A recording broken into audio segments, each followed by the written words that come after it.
শোনো মাতবার, আমি বিয়া করছি 3 দিন হইছে, এর মধ্যে আমার বাপে আমার শাশুড়িরে কেমন কইরা করে।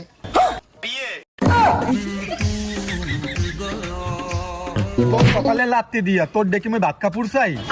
কিরে সালাম ভাই, কামডা করলা কি? এত লজ্জা দিস না দি, হে ওমরে চাইছে মুইও হেরে চাইছি। এটাও কি সম্ভব? আমার বাপে যদি আমার শাশুড়িরে বিয়া করে তাহলে আমার বউ আমার বাপের মাই হয়ে গেল না? আর আমি তো হের আগের থেকে পোলা আছি, তাহলে আমার বউ আর আমি ভাই বোন হয়ে গেলাম না?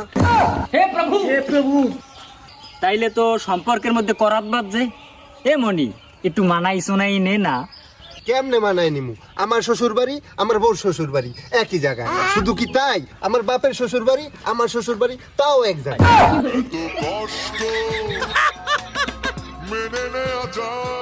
আমার যদি ছেলে পেলে হয় আমার বাপেরে নানা কইব না দাদা কইব?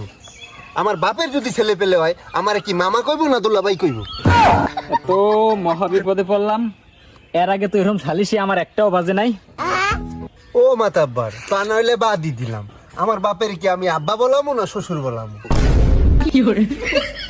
এ আমি কি কঠিন প্রশ্নের সম্মুখীন হলাম রে। এ গেদু, তুই নাইলে একবারে ডেডি ক।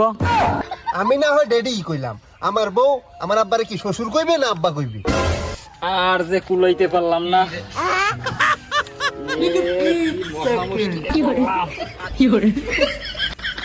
মাথা হ্যাং হইলে হইবে না মাতাব্বর।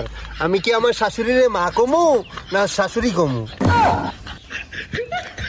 এবার তুই একটা কাম কর, একবার তুই মাম্মি ডার্লিং ক।